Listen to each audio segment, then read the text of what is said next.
My name is Tony Beach, and I was privileged to have been born in Queenstown, Tasmania, and to undertake all my schooling through to the end of high school in 1966.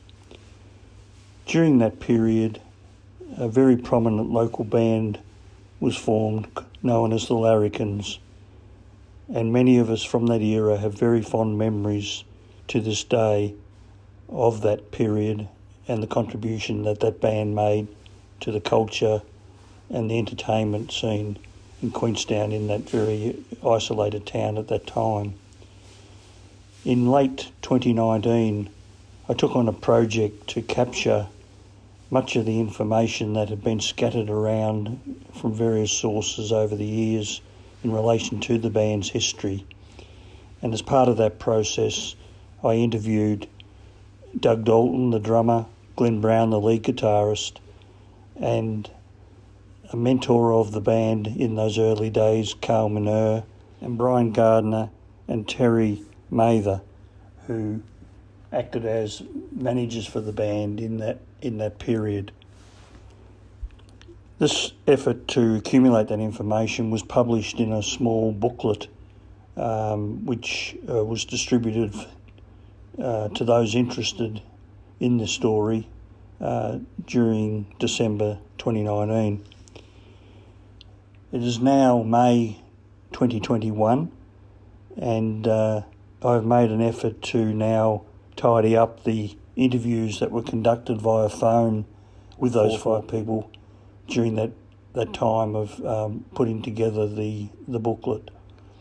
I hope you enjoy hearing directly from those people involved as to their experiences of the times, memories of the times. Enjoy. The first of my interviews is with Doug Dalton, the drummer of the Larrikans. You know, there's still a lot of affection for your band, you know, even today amongst the people of that era. I am amazed that it keeps cropping up. Yeah, I know. Now, one must remember the period of the Larrikans was exactly 2 years. Yep. In all of the history of the place, the Larrikans, the actual Larrikans, were only alive for a period of 2 years. They formed in late 64 into 65. Yep. Brian Delaney died 2nd of February 67. Yep. That was the period of the Larrikans. Yeah, that's right. Yeah. Well, so I mean, if you go back to the start, and you know, looking at the Murray High School yearbook for 1964, you know, that's when that original lineup came together. Those photos, I can recall, you know, when you did that first concert at the Assembly Hall there. And well, how that come about? It was the time when the Beatles hit. Yep. It was massive, it was huge, it was different, and it really got, well, particularly people like me who had been playing drums for a little while. Yep. It really got you in. Yeah. The result of that was we all started singing in the back of the library. Yeah. It was pretty much half for B class. Yeah. You know, and that's how it come about. And I think someone said, well, what are you going to call yourselves? Well, you're a pack of Larrikans, and that's sort of how it developed. But, I mean, that was just a fun thing that happened at the school. The actual band kicked on from there, you know, once we'd left high school. Yeah. That's when the actual band formed. I mean, you couldn't call that a band. That was just a group of us, you know, that were having a bit of fun, and someone said, well, why don't you get up on the stage? And that's how it sort of started. I mean, God, you had one bloke that, I don't think he could play the guitar at all, but it looked all right. Johnny Devlin knew about 3 chords, and I had one drum and had to borrow a bass drum off the bloke of Powers. So it was just a fun thing. But and then we started to get serious about it. Yeah. It was after that we started to get serious about it. Yeah. So early 65, really, when we actually formed into a band and said, well, let's go on with this. Yeah. And so, you know, then we went in search and found Glenn, of course, who could play lead guitar. Yeah. The only one retained out of that for a while was Johnny Marr, and he was dropped off off, and then it just came back to the four of us. Yeah, talk a little bit about how you actually got interested in the drums and how all that developed. I can tell you exactly how it developed. Yeah. Being a member of the Air Cadet Corps, Yeah. it would have been in May '63, we went to the Brighton camp. A part of that camp, they asked whether each, I think what were called flights, where we grouped the groups from different schools. Yep. And we were number 9 flight. Yep. To do an item at the end of the camp is a bit of a concert thing. Yeah. We did Twist and Shout by Chubby Checker, and I was Chubby Checker, but we mimed it, of course. Yeah. Now, as a part of that, a guy that actually played drums and a couple of others that played guitars brought some stuff in. Now, I was in the same shed, or whatever you like to call it, where we all camped. Yeah. With this fellow, and he brought in this, and I'll never forget it, I can still see it. It was a white pearl snare drum. Yeah. Never seen anything like that in my life, and I fell in love. Yeah. Absolutely fell in love with this thing. And that's where it started. I came home and asked my parents would they buy me a snare drum. My father said to me, I'll buy you this practice pad thing. Yeah. When you prove to me you can play a tune on that, I'll buy you a snare drum. Yeah. I practiced and practiced till I bled. And they bought me a snare drum with a little cymbal off it, and that's where it all started. Oh, that's a wonderful story. So that was my introduction to it. This was pre-Larrikans. I used to play a few tunes with Jerry Mercer's wife up at the Convent Hall, Yeah. It was the old time stuff. But Yeah. I used to go and tap along to that. I just fell in love with drums. Oh, that's wonderful. That's where it started. Well, that's great. And when did you first get your first full rig? Well, my first full rig was probably I purchased off Albie Broadby when he had the electrical store. Yep. He ordered it in for me, and it's the kit that appears in most photographs of the Larrikans. And The sad part of all that Yeah. was that my father agreed to let me buy a kit of Ludwig the same as the Beatles. But I had to forego buying a car or buying anything else. Yeah. I didn't hesitate. Yeah. Now, those drums arrived in Launceston. Tony Naylor would remember it well. I rang Tony and he met me there when the drums arrived. Yeah. Brian Delaney never left Queenstown or went with anyone anywhere, agreed to go with me on that excursion to pick these drums up. Yeah. It was 3 weeks before he died. Really? I never got to play that kit of drums with the original Larrikan band. And you're not going to believe this. 1 month ago, I bought that exact same kit off a guy in Adelaide just so that I could have them. Talk to me a bit about, you're all basically self-taught. You never did you ever had drum lessons? No. No. So you're all basically pretty well self-taught. And just talk. None of us read music. No. No. It was only listening to tunes, learning them, practicing them. We used to practice separate and then come together and put the tunes together, whether it be in a room down at Glen Brown's or Johnny Devlin's or wherever. Yep. Yeah. Amazing, and really. And most of our practices as a band occurred in the running track shed down on the Whipper track. Yeah, there was a shed at the end of it, not the pipe band hall, a little shed right at the end of the running track, and it was the shed that was used by the runners to change, when they were actually using it. Yeah. And because that become all defunct and wasn't happening, we used to use that little shed. It wasn't all. It was like a big garage, and that's where we practiced. Oh, okay.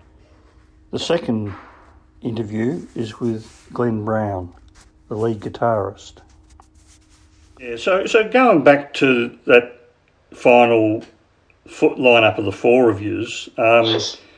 how would you describe, what each person brought to the band in terms of their skills, their strengths, etc.? Well, John was the force. Dev was the force. Yeah. He had the voice. Yep. I sang a couple of solo songs, but John did the majority of them. Yep. And another touchy subject is John said to me one day after we did our set and I sang one of the songs, he said, "What do you want to do? Do you want to play lead guitar and be lead vocalist as well? You can only have one, So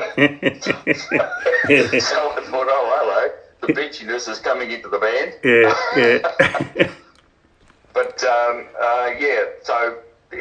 John was the force. He came with a few of the songs, and then Carl Manur helped us put together a few more. The instrumental stuff.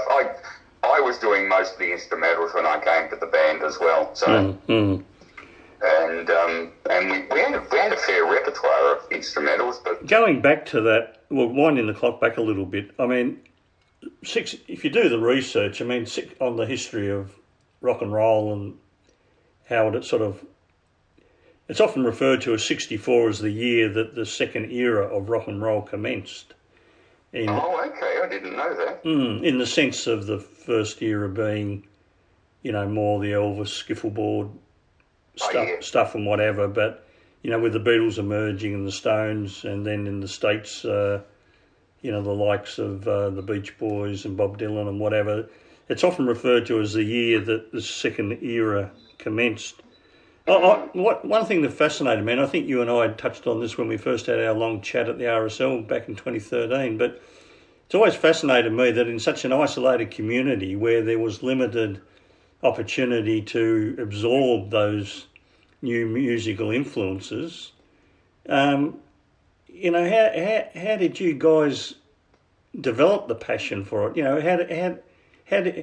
How does a kid who's never picked up an instrument before get the motivation and the enthusiasm to actually convince his parents to go out and buy something and help them, put a band together? That fascinates me. Well, my first guitar was an acoustic. Yeah. And I reckon I could have put an arrow in the strings and used it as a bow because the neck was bowed that much.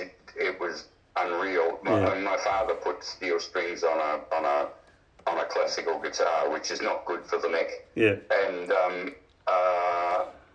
that's how it started. And he bought me my first electric guitar, which was a top 20. John Devlin's first electric guitar was a top 40. Is that the brand name? Or? Yeah. I can't find any reference at all. I've searched high and low for these guitars because I wouldn't have minded getting another top 20. It was an SG shape. Yeah. And it punched out a fair bit. It only had the one pickup, but it was enough. And then Butch and I bought the Echoes, and John Devlin bought an Echo. Did any of you actually have guitar lessons, or was it just a group of buddies helping each other develop their skills? Well, I started out having guitar lessons when I was about 15 and a half with Carl Manur. And that's how come I had all the instrumental stuff as a lever, if you like, for joining the band. Yeah. And John says he never had any lessons. We bought our suits from Les Alexander at Glasser and Parker or Glasser and Crocker or whatever it was called. Yeah. And I can't remember her Christian name, but Annette Gilmore's mother did all the stitching because we had stovepipes and then they went to bloody wide trouser bottoms and in those 3 years the fashion changed probably 2 or 3 times. Yeah. Probably for the worst, actually. I think so. Yeah. Nobody will admit to wearing anything in the 70s, no. will they? Oh, it's shocking. It was terrible. And what was Carl doing in the town? What was his job? And he was an underground miner. Okay. And he used to play at the Queenstown Cabaret, and I can't remember the guy's name for love or money, but he was a German. And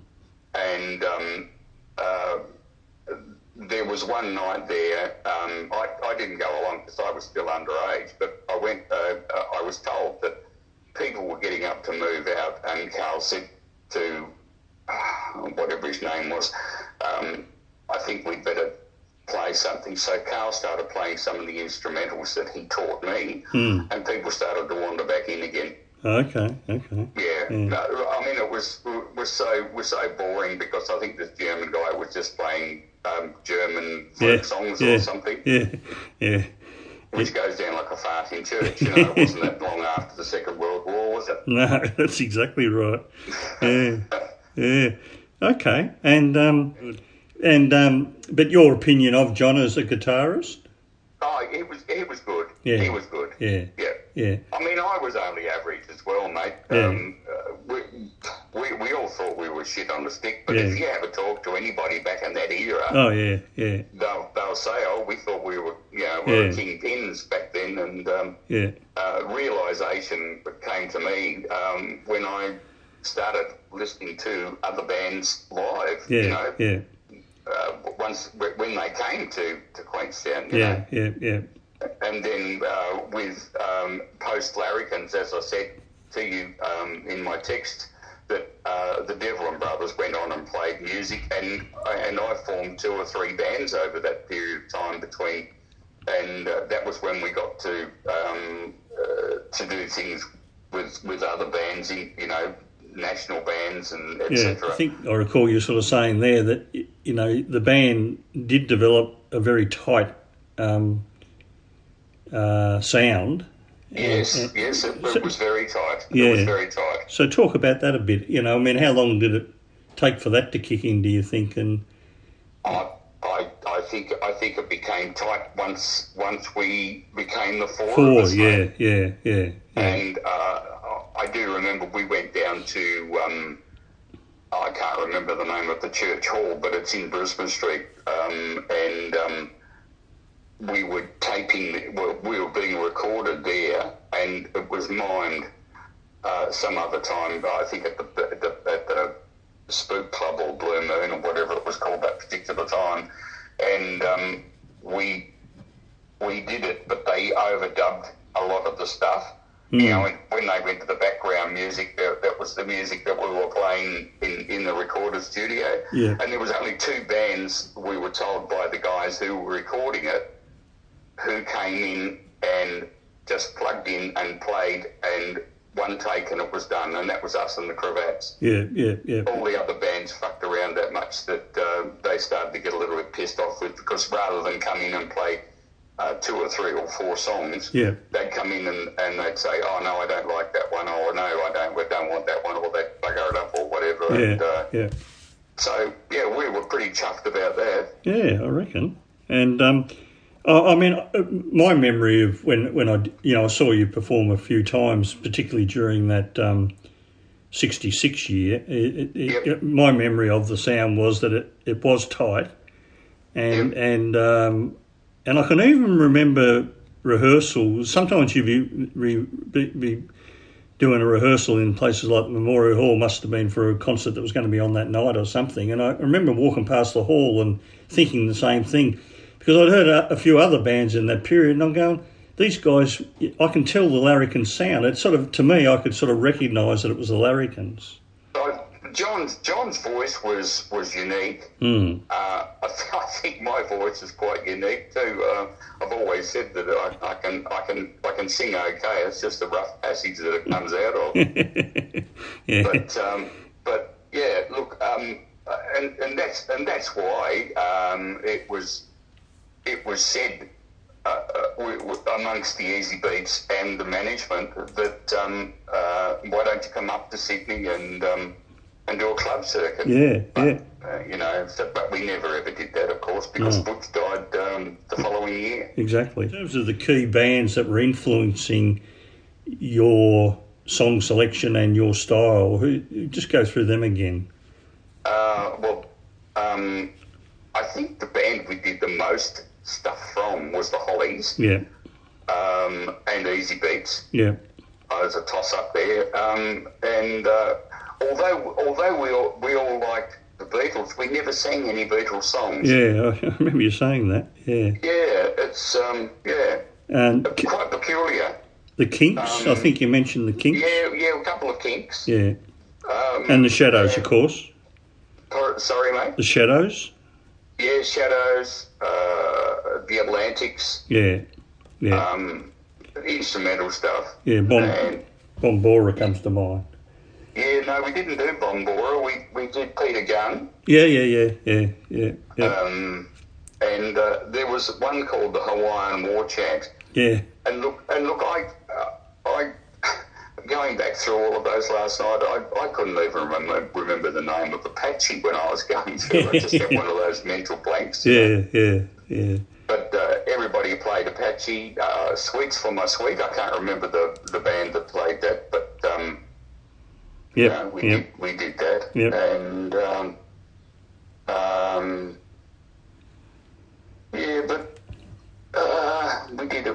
we did a couple of the Rolling Stones. I didn't put them on the list. The Little Red Rooster and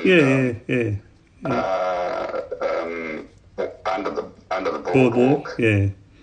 Okay. Satisfaction. Yep. Gigs around the state. So you've come together in that early '65 period. From that point on, through '65 and then '66 when you're just the four of yous, what are some of the notable gigs that you did? What were the most memorable sort of gigs that you did? Well, we did 2 or 3 gigs with Anonymous Incorporated with Phil Manning. Yeah. And we did... and where would they have been? Up the coast or something?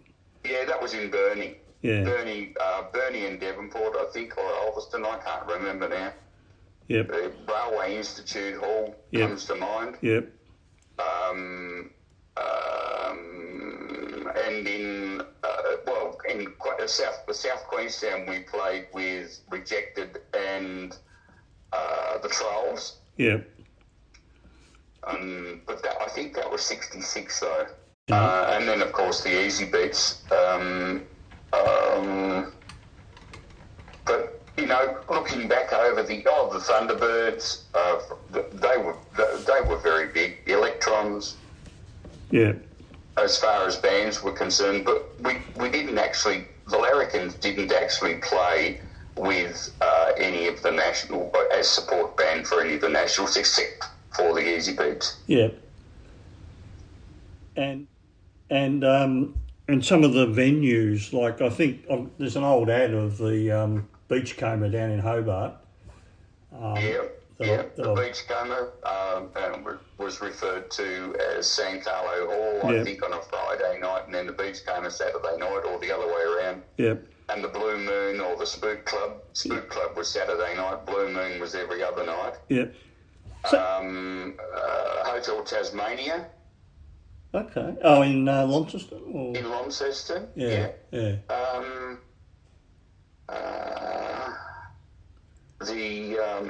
Cave with the Cavemen. Is that in Burnie, was it? In Burnie, yeah. Okay. Devonport or Ulverston, I can't remember which one of those two we played in, and was mainly along the northwest coast, and those few gigs in Hobart that we did, mate. Apart from that, I mean, we used to have a bloody dance just about every Saturday night in Queenstown. Yeah, that's right. So you'd normally be playing in Queenstown, but there were times when you went away, you went on the road a little bit. Yeah. And I think it was something like 2 bob to come into the dance, or I think it ended up being round about the 5 bob to come in, and then when television came in, the crowds dropped off, of course. Yeah, so that was everybody stayed home and watched the bloody test pattern. That was early '66, wasn't it? Yeah. Battle of the Sounds. Did you ever enter that? Yeah, we went in that See, we were told that we featured in the top 3 or 4, but someone posted the other day who was successful in that, and of course the Trolls won it, and then bands like Electrons came second. Us fellows from the country went along to play the music, and we thought it would be judged on the music, but it was actually judged on the popularity of the band. Yeah. Well, isn't it only feasible that a Hobart band's going to beat a band from Queenstown? Yeah, well, yeah, exactly, yeah. If it had been on our own soil, like with the Easy Beats, they wouldn't have had a hope in hell. No.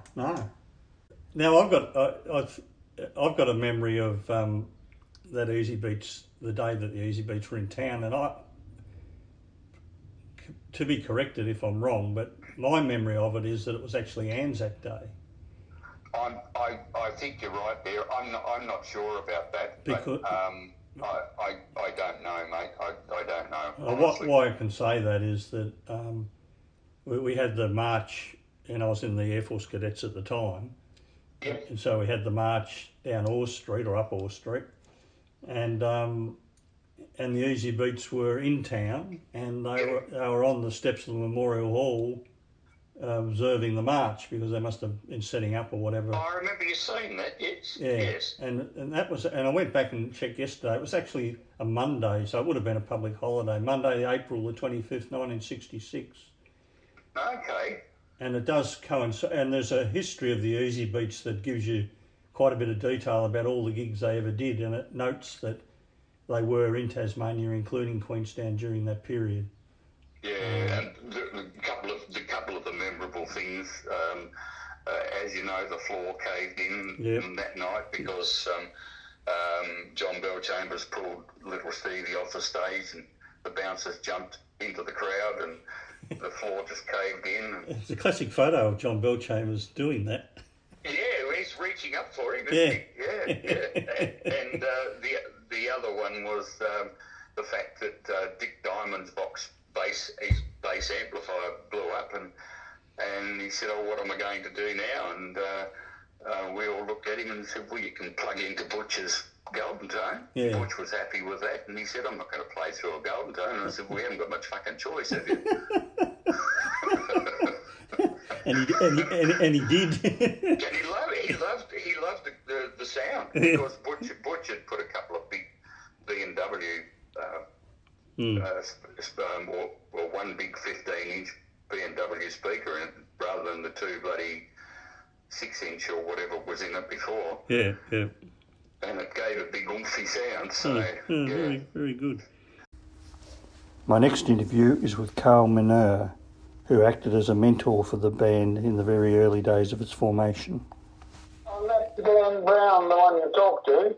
He was sitting not on the sidewalk, but somewhere on the veranda of his house, trying desperately to play his guitar, which he wasn't very good at the time. Yeah. And I said, you have a bit of a tune with me together, and because I was looking for somebody to play with, I did play already, but mainly singing thing, yep. Yeah. And then we got together and I finished up and in his parents' place, boarding there with him. Oh. And we Okay. had a music night every night before television came out. Oh, wow, yeah. And would that have been initially using acoustic guitars, would it? And by that time we progressed to a 12-watt amplifier. And you did that as well? You went electric? No, I had an electric guitar already. I brought it with me from Flinders Island, but I bought it at Barris Music in Launceston, yeah. Yeah. And so you were key in terms of helping Glenn to get his skills together and... Yes. Yeah. Yes. I taught him the basics, and I think he was very musical, obviously, because he had no time at all. He did very well, but he had plenty of flair. Yeah. He could get up and play two chords and have everyone jumping up and down in the hole. But was there any form of involvement at all with them in terms of suggestions? I still kept sort of contact with them. Yeah. I still, at the time, I think for a little while, I gave them a bit of direction because they were pretty bloody green. Yeah, yeah. And, you've got to get your rhythms and this sort of thing. So I used to, I think, probably work out what they had to do. And then I left them to them. But that didn't last for very long. They organised it all themselves. So, Yeah. They were very popular at the time because they had a hall full of young kids, Yeah, yeah. And they were playing, so no. And it was just before television arrived, so there was no distractions. Did you give them any guidance about, playing as a band as such, like... Yeah. Well, I started them off, and I liked what's his name? I don't even think, the Shadows. Yeah, Well, yeah. there was a three-guitar band really by the drum, and they all played a part. Yeah. So I sorted out, you didn't have the internet there, I sorted out, copied what they were playing, each part, Yeah. and then I showed them how to do that, and that's how it started, and they got better and better and better, and they sounded very nice, I must say. Yeah. Yeah. But they got one of their members who finished up in the end committing suicide, sadly enough. Yeah. But he played the bass. Yeah, Butch. Because Yeah. he didn't do that, and had a particularly good little bloke on the drums, and I know nothing about drums, so he did that. Yeah. Got his information from somewhere else. Yeah. But, yeah. Now I'm talking to Terry Mather, who is regarded as the original manager, or as Terry will relate to you during our discussion, perhaps he was the roadie. So my lounge room was free of a Friday night, but Mum was at the picture theatre, and that's what I used to practice. Okay, so that would have been probably early 65. Picture theatre. So while Mum was out, the mice were playing. You used to entertain the neighbours. Yeah, very good. In fact, the memory, I think another reason was I used to have a reel-to-reel tape recorder. Sadly, all that stuff was lost, even the tapes. Lost many moons ago. We used to record on that just to hear it back again. So, yeah. Well, that is a shame because, that's an obvious thing that we would like to be able to find is some audio record or video record, but... Yeah, Glenn actually sent me something the other day. It was a still shot taken at the ABC. Unfortunately, the ABC got rid of a lot of its film if it wasn't considered historical. And I hate to say it, but to the ABC, the Larrikans weren't historical. No, that's right. Hysterical perhaps, but not historical. Yeah, that's right. Exactly. Yeah, all right. So going back to your sort of role and as I'll put it in inverted commas, manager. Yeah, definitely in inverted commas. I think you're agreeing with me that it wasn't the classic manager role. How would you describe it? I was probably the roadie. Look, we're all jack of all trades. I can remember when we had to come to Hobart to, what they call that Hobart? TAS TV or TVT6? 6, yeah. We were Battle the Sounds. I stayed back and picked up Bush Delaney because after he knocked off work. At that stage, I had a brand new helmet in.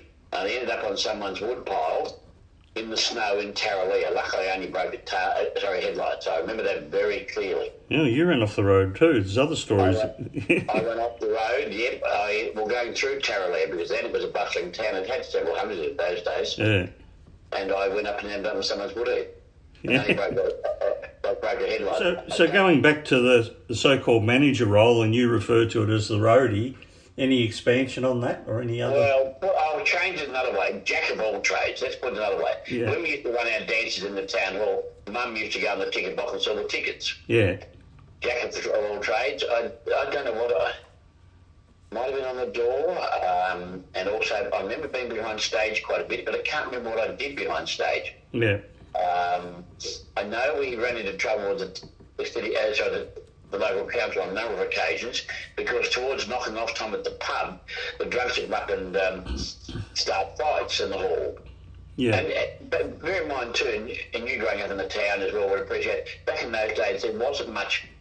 It was a time when I suppose we were being rebellious as teenagers. Yeah. We were breaking away from the lounge room as the place to sit on a Friday night or Saturday night and we're going out.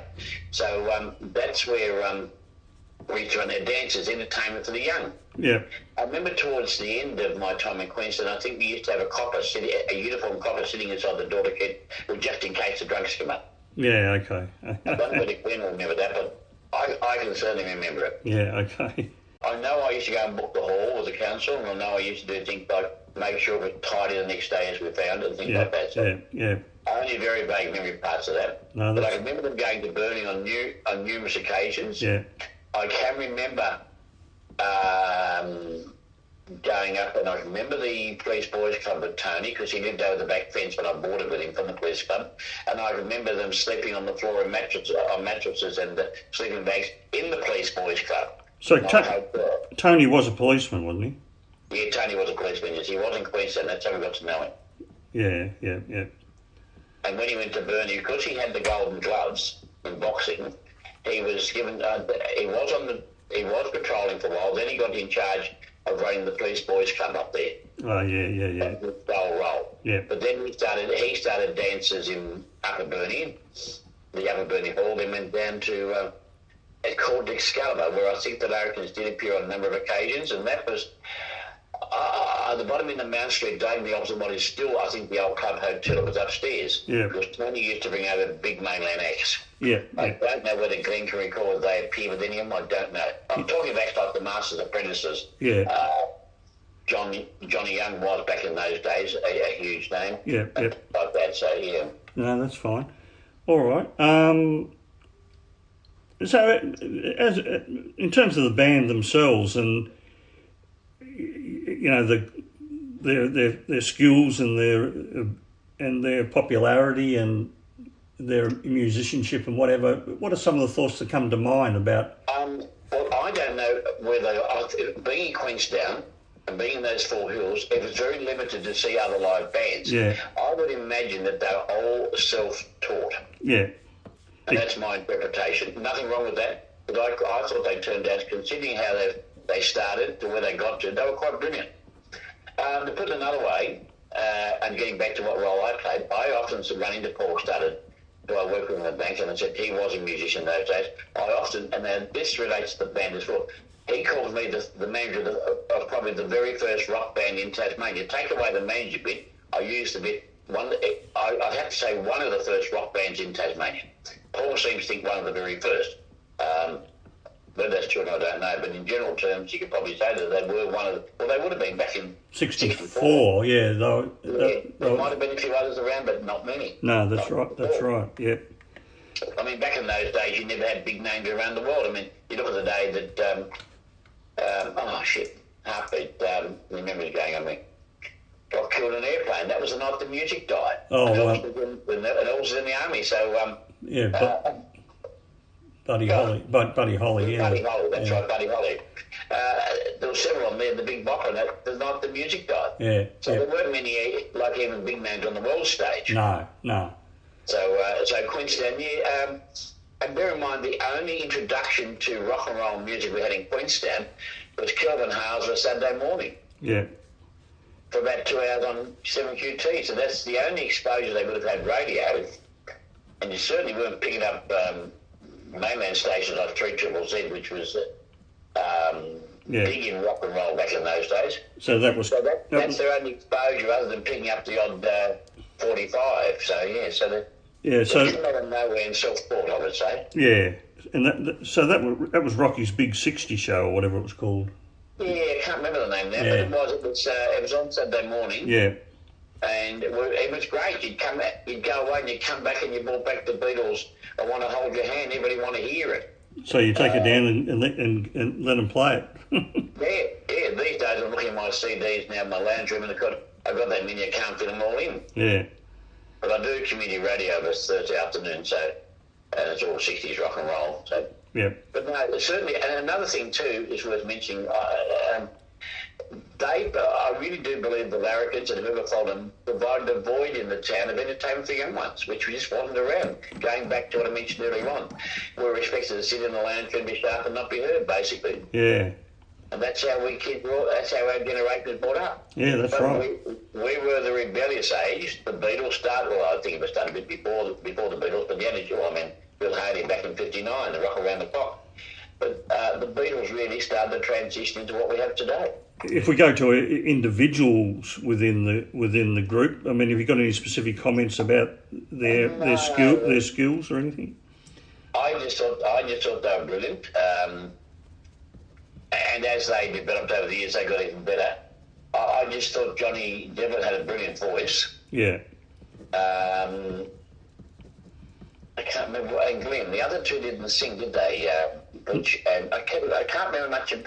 I can remember Butch. I can picture him now. Yeah. But I can't remember much whether he sang. I know he's the bass guitarist. No, I don't think he did. No, I'm sure he didn't. And a couple of times there, I think he was uncertain whether he wanted to be in the band, but that could be tied up with his mental status, because as we know what the end result was. And I remember that happening. I was with a band in Penguin, and the afternoon of the funeral, that might have been at my age. I sat in the back of behind the stage and cried my eyes out. It's part of life that just disappeared. Yeah.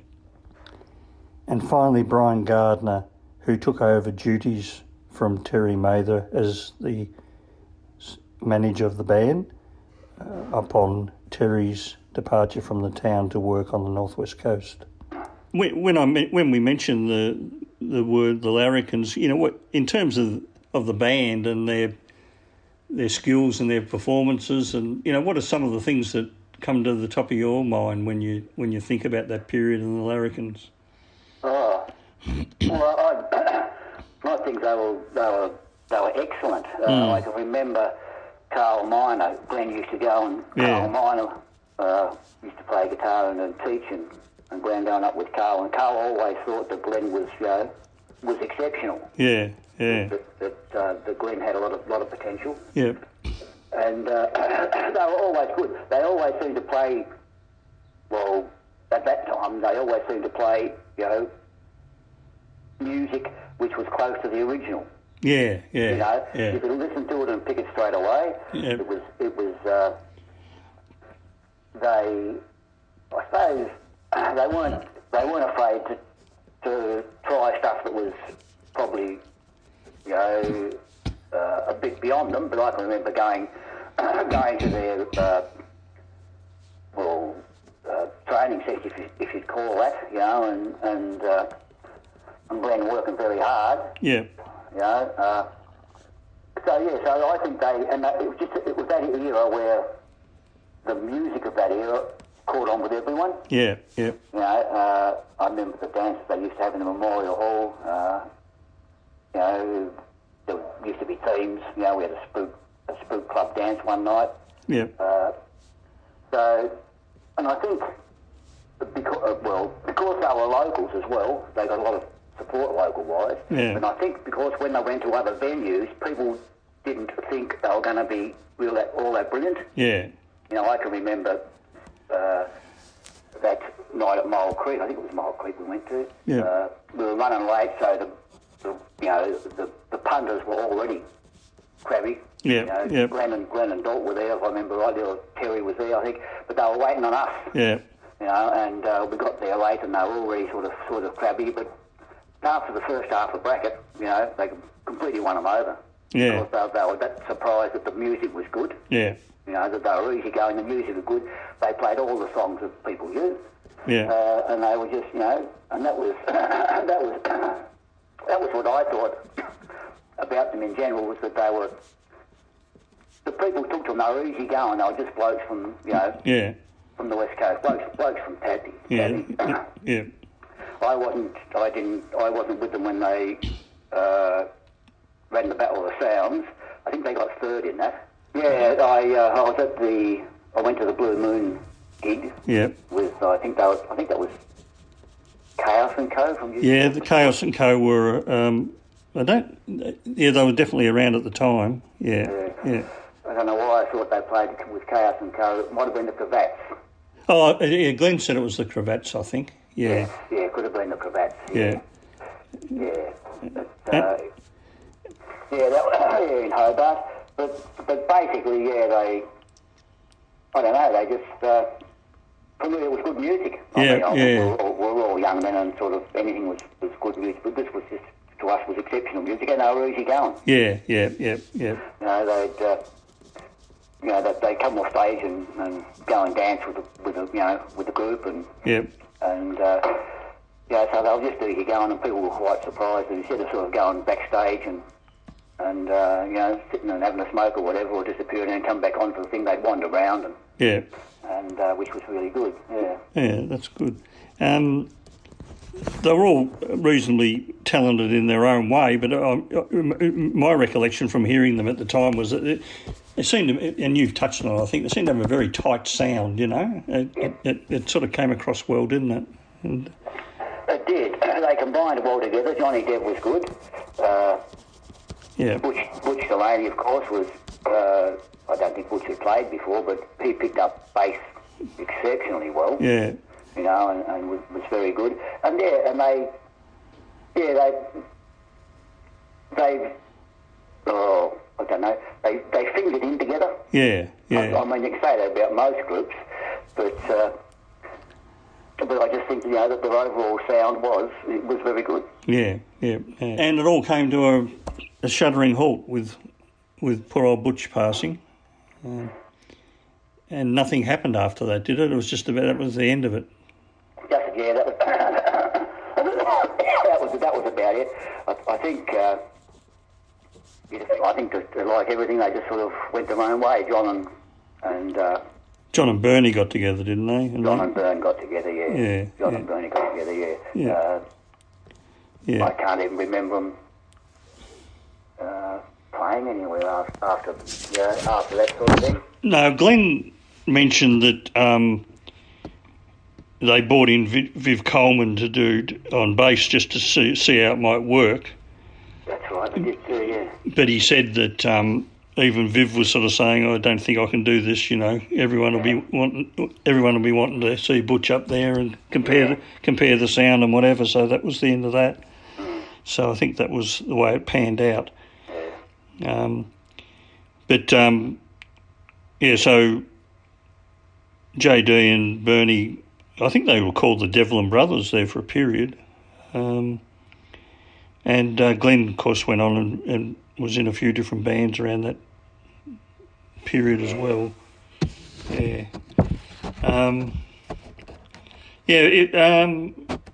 Carl Menier was mentioned fondly by Glenn as well, which lines up with what you said, I suppose, about his influence on Glenn and the band. Yeah, he was a great guitarist. Yeah. Spectacular. Yeah. When they had training sessions in Memorial Hall or the hall at the common school, at the top there, we used to just go to hear him play, and you'd always play the Shadows, Apache, or just incredible. Yeah. Did he have a broader influence as well on just the, coaching them as to how to be a band and the styling of it and stuff like that? Do you think? I don't know. I would say probably because he was a quiet bloke. Yeah. I think he might have been Austrian, was he? Or he was something like that. Yeah. But, he was just pretty quiet, and he lived for music. About that. He was. That was always his first thought. Yeah. Whenever he was with the boys, and he didn't rouse them or anything. He just quietly, encouraged them, sort of thing. Encourage them, and what about the infamous Easy Beach gig?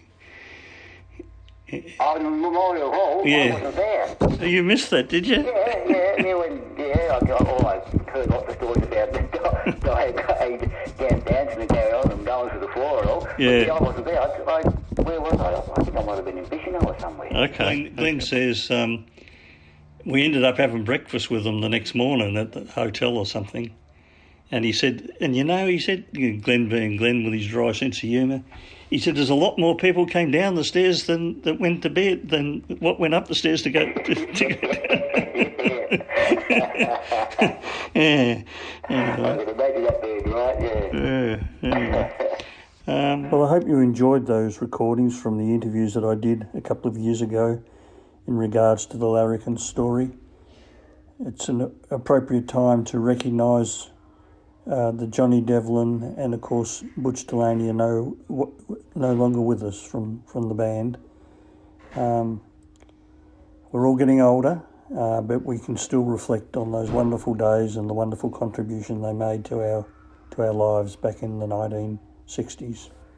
It's also appropriate to recognise that the Larrikans really were in their prime and very successful for that limited 2-year period through 1965 and 1966. And yet the members, after the unfortunate demise of the band, the remaining members, Doug and John, played together for many years, and Glenn likewise featured in many bands, both on the West Coast and elsewhere around Tasmania. So the music didn't die. Music has a way of surviving and prospering and growing. And I know that Doug, to this day, gets a lot of enjoyment out of playing with his two sons, and finally getting the opportunity in doing that to play his beloved Ludwig drum set.